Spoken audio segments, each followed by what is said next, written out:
Hola, hola a todos mis amigos y hermanos.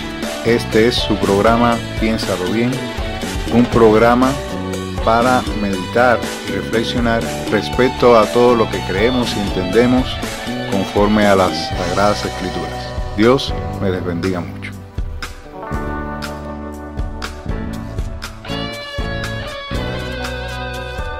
Bueno, hermano, y como hemos dicho, el establecimiento de iglesia es la culminación del ciclo, pero recuerden que como es un ciclo, a la misma vez el establecimiento de iglesia es el comienzo de un nuevo ciclo. Quiere decir, cuando las iglesias se establecen, culmina el ciclo, pero a la misma vez es el comienzo de un nuevo ciclo. Porque una vez que una iglesia quede establecida, de ahí entonces van a salir otras personas a predicar el evangelio, a establecer iglesias y a preparar líderes, ancianos que se queden en esas iglesias, y así continúa una y otra vez el ciclo hasta que Cristo venga por su iglesia, a buscar a su iglesia. Ese es el ciclo paulino, el ciclo que cierra y comienza la misión de la iglesia. Existe otra confusión, quiero hablar acerca de otra confusión que existe respecto al establecimiento de iglesias muy moderno, y yo considero que es uno de las confusiones más dañinas que está sufriendo la iglesia en los últimos tiempos. Y es que muchos hemos confundido establecer iglesias con construir templos o edificios donde se reúnan los creyentes. Una cosa es establecer iglesia y otra cosa es construir templos o edificios. Construir templos o construir edificios para que se reúnan los creyentes no es establecer iglesias. No tiene que ver con lo que hagamos con los edificios o con los templos. Tiene más que ver con lo que hagamos con los creyentes. La enseñanza, la capacitación, el crecimiento espiritual que se propicie para los creyentes. Y más adelante yo quiero dedicar un espacio a hablar de este, pudiéramos decir así, flagelo. No sé si llamarle así, pero bueno, vamos a llamarle así, este flagelo que han creado la idea de que establecer una iglesia es construir templos o construir lugares o locales donde los creyentes se puedan reunir. No tiene nada que ver con eso. Y a mi humilde consideración, creo sobre todo que en estos últimos tiempos, yo pienso que los templos, lejos de ser una ayuda para el crecimiento y el establecimiento de las iglesias, se han convertido tristemente en uno de los más grandes y mayores estorbos para el crecimiento de la iglesia y para el establecimiento de la iglesia y para la expansión del evangelio. Y estas cosas las podemos asegurar porque, y he estado tratando estos temas ya en estudios anteriores, pero yo les prometo que les voy a dar un espacio nada más dedicándosele a entender por qué, al menos yo considero que los templos, la construcción de templos y estos locales, estas mega iglesias como mucho le llamamos, en lejos de ayudar al establecimiento de iglesias, lejos de ayudar a la expansión del evangelio, lo que han sido totalmente el estorbo, el obstáculo para la misión de Cristo a la iglesia. Y más adelante voy a dedicar un espacio a esto, así que estén prestando atención a todos estos estudios que se siguen enviando. Si usted realmente está interesado en este tema,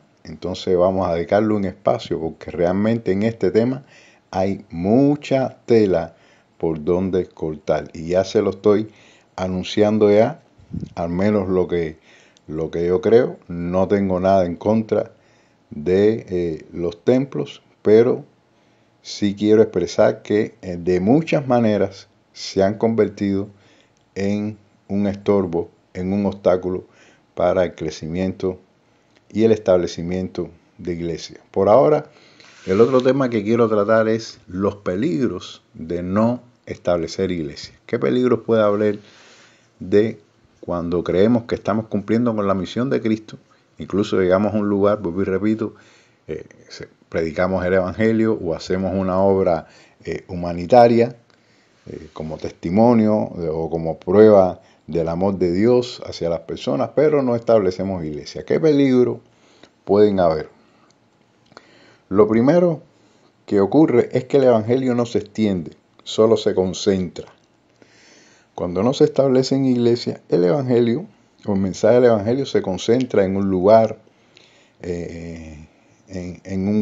para un grupo reducido de solamente de personas. Quiere decir que no se expande.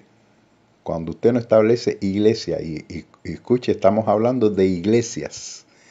Por eso, en la mente, a ver, imagínense nada más que en la mente de Pablo estuviera cada vez que llegara a una ciudad construir un templo para las iglesias. Entonces, ¿realmente usted cree que si donde quiera que Pablo hubiera dedicado toda su vida a construir templos, usted cree que el apóstol Pablo hubiera tenido el tiempo para hacer todo lo que realizó y para hacer todas las misiones que hizo? ¿Por qué Pablo no se preocupó por construir templos? Porque su interés estaba en las personas, no en construir templos. Incluso en las cartas está demostrado, y lo vamos a hablar más adelante, cuando le dedique espacio a este tema de los templos y las iglesias. Se reunían en casas, se reunían en las casas de los hermanos, pequeño grupo de personas, grupo reducido de personas, se reunían en las casas. De esta manera la iglesia crecía espontáneamente, y esto lo vamos a hablar más adelante. Pero hoy en día, ni siquiera, escuchen, ni siquiera las llamadas mega iglesias han logrado alcanzar a todos los perdidos que habitan en esa ciudad. Entonces, cuando no se establecen otras iglesias, el evangelio se concentra, y puede ser, en estas mega iglesias pueden reunirse miles de personas, 5,000 personas, pero esas 5,000 personas son todos los perdidos de la ciudad. Ahí realmente esos pastores, esos líderes de las mega iglesias podrán asegurar de que todos los perdidos están allí. Ahí están todos los perdidos de la ciudad. ¿Cuántos perdidos hay en esa ciudad? ¿Cuántas personas viven en esa ciudad? Compare la cantidad de personas que se reúnen en esas megas iglesias con la cantidad de personas que viven en la ciudad. ¿Realmente se están alcanzando a todos los perdidos? ¿No será que están concentrando el evangelio en un lugar? Y ya, como ven, mucha gente se creen que han alcanzado a todos los perdidos, pero la realidad es que no. Y muchos de los que están ahí, de los que asisten a esta iglesia, no están siendo discipulados. Que este es otro problema que hay, que vamos a hablar más adelante. Otro peligro es que los obreros de la mies siguen siendo pocos. Ahí en Lucas capítulo 10, versículos 1 y 2, el Señor lo dijo: la mies es mucha, los obreros son pocos. Cuando no se establecen iglesias, los obreros siguen siendo pocos.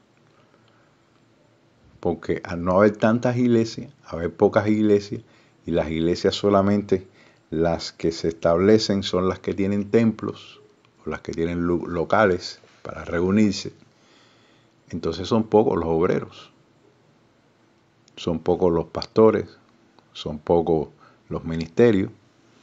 Todos los ministerios se concentran en lo que se hace dentro del templo, y entonces en un lugar donde se reúnen 700, 400, 500, 1,000 personas, 5,000 personas, ¿cuántos pastores pudieran salir de esas iglesias? ¿Cuántos líderes? Póngase a pensar, sueña como Cristo. ¿Cuántos líderes hubieran podido salir de esas iglesias en una congregación de 700 personas? ¿Cuántos líderes pueden salir de ahí? ¿Cuántos pastores pueden salir de ahí? ¿Cuántos profetas? ¿Cuántos evangelistas? ¿Cuántos maestros pueden salir de ahí?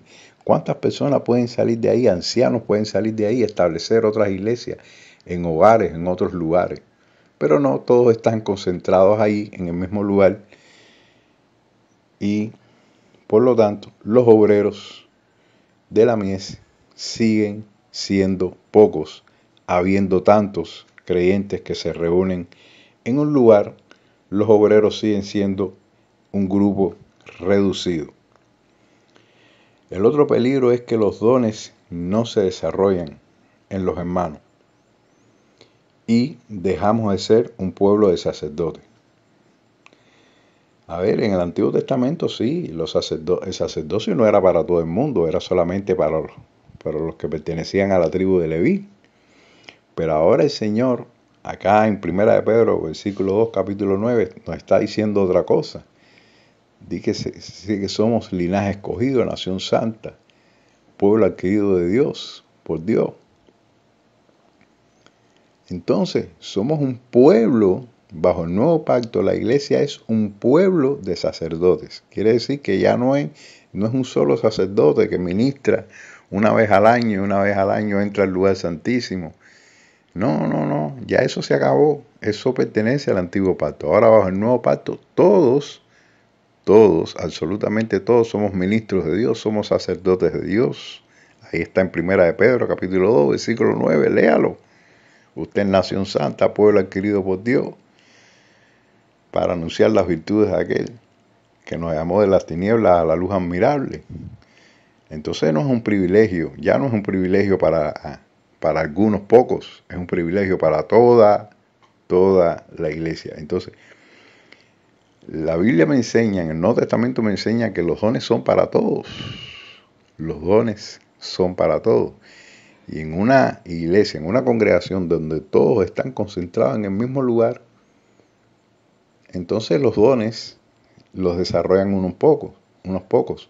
Los demás no tienen oportunidad de desarrollar los dones. No hay oportunidad porque ya todos están concentrados en un lugar donde ya los que desarrollan sus dones ya están elegidos, ya están establecidos ya. Y son pocos los que pueden desarrollar sus dones. El otro peligro es que los pastores y líderes de las iglesias corren el peligro de fomentar los siguientes extremos. Escuche, cuando existen estas congregaciones donde el liderazgo es reducido y hay un solo pastor, un solo líder, atendiendo a miles de personas, a miles de creyentes al mismo tiempo, se pueden llegar a varios extremos. Uno extremo es el culto a la personalidad. Esos extremos se están viendo hoy en día. Por eso mismo el movimiento del apostolado y todas estas corrientes dañinas para la iglesia de personas que, lejos de ser verdaderos apóstoles, que los apóstoles son los enviados a establecer iglesia, no, estos apóstoles no son enviados a establecer iglesia, estos apóstoles se envían ellos mismos, y no para establecer iglesia, sino para posicionarse de la iglesia. No es para establecerla, no es para edificarla, no es para establecer nuevas iglesias, es para posicionarse de las iglesias que ya están establecidas. Y se creen superhombres, superapóstoles, y que todos las iglesias y los creyentes le deben pleitesía. Y entonces esto es un extremo que ya lo tenemos en estos tiempos, el culto a la personalidad, estos grandes, supuestamente grandes pastores, grandes líderes que concentran a gran cantidad de creyentes en un lugar, en un templo, en la llamada mega iglesia.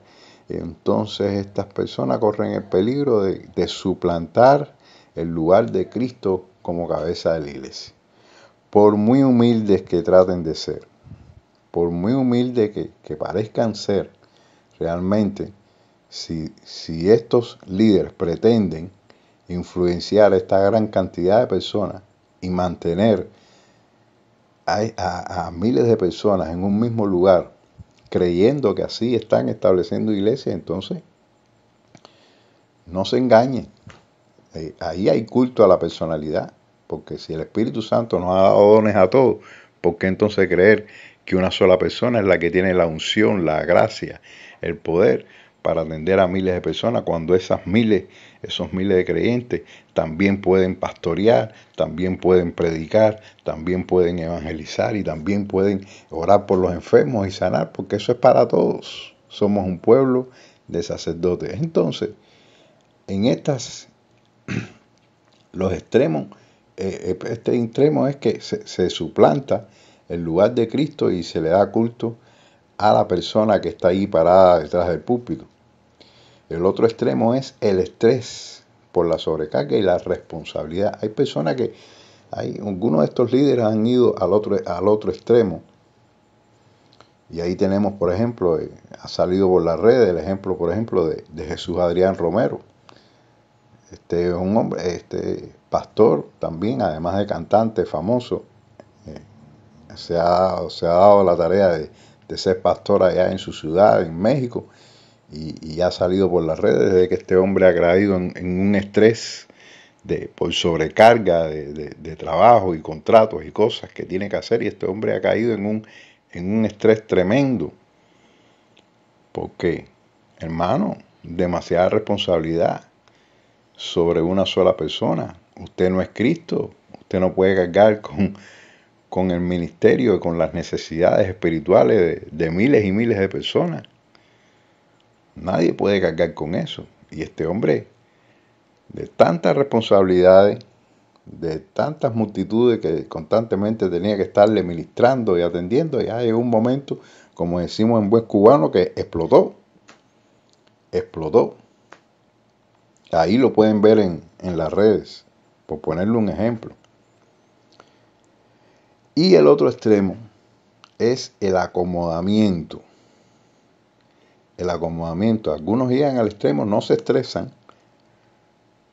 Tampoco les interesa mucho que le den culto a su personalidad, pero sí se acomodan. Y en el peor de los casos, el enriquecimiento desmedido, acomodamiento y enriquecimiento desmedido. Estas personas llegan a tener un tesoro financiero acumulado increíble.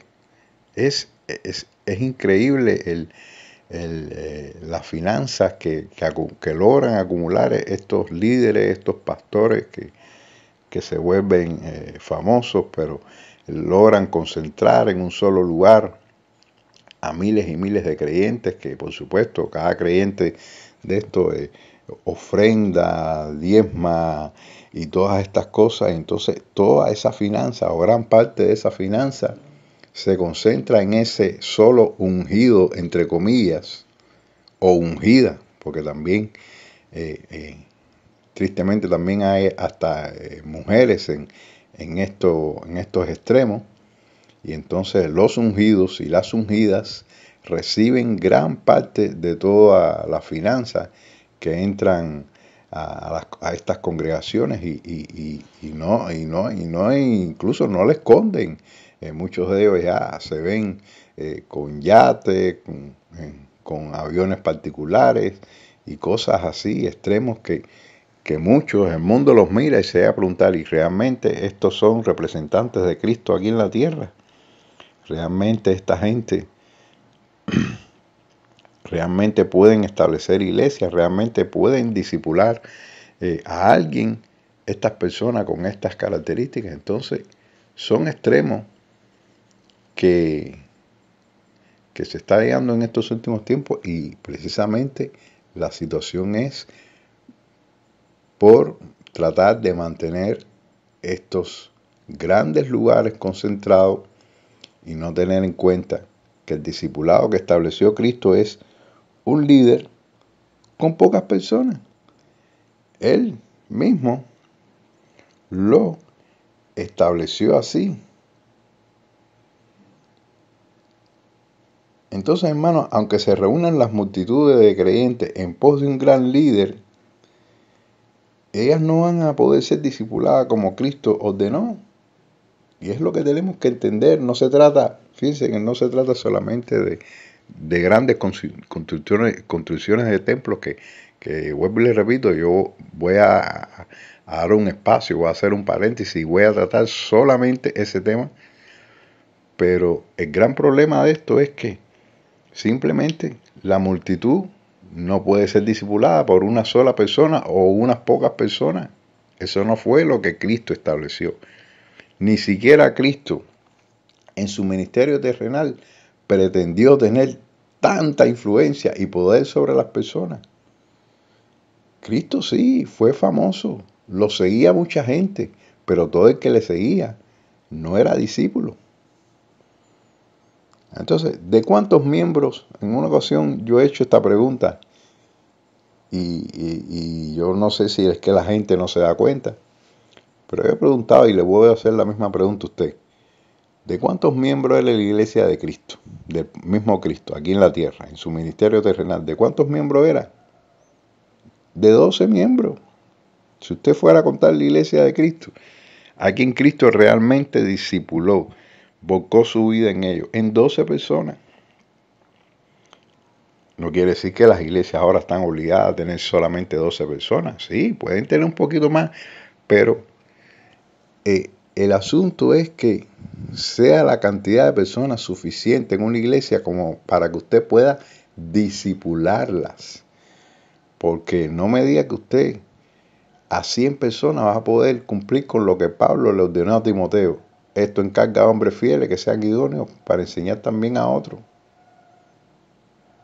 Vuelvo y le repito, ni siquiera Cristo pretendió tener tanta influencia y tanto poder sobre las personas. Entonces, hermano, este es un tema que es importante hablar y vamos a ver también el concepto que tenía Cristo de las iglesias. ¿Ven? ¿Cuántas personas podían pertenecer a una iglesia? ¿Cuántas personas realmente pueden ser discipuladas en una iglesia? Por eso, cuando Pablo hablaba de la iglesia, Pablo no hablaba de la iglesia sola, él hablaba de las iglesias. Las iglesias. Entonces, hermano, hasta aquí estos 4 aspectos que hemos tratado. Entonces, le voy a dejar para que usted allí reflexione, piense en todas las cosas que hemos estado hablando y vamos a ir abundando en estos temas, ampliando un poquito más acerca de estos temas para que usted, hermano y hermana, tenga toda la explicación posible y pueda revisar en las escrituras realmente el significado de discipulado y de la gran comisión. Dios les bendiga mucho y espero que todos estos estudios le lleven a usted a escudriñar las escrituras y a descubrir la verdad de lo que Cristo ordenó y encaminó a la iglesia. El Señor les bendiga mucho en esta hora y que la paz de Dios sea con todos ustedes. Amén.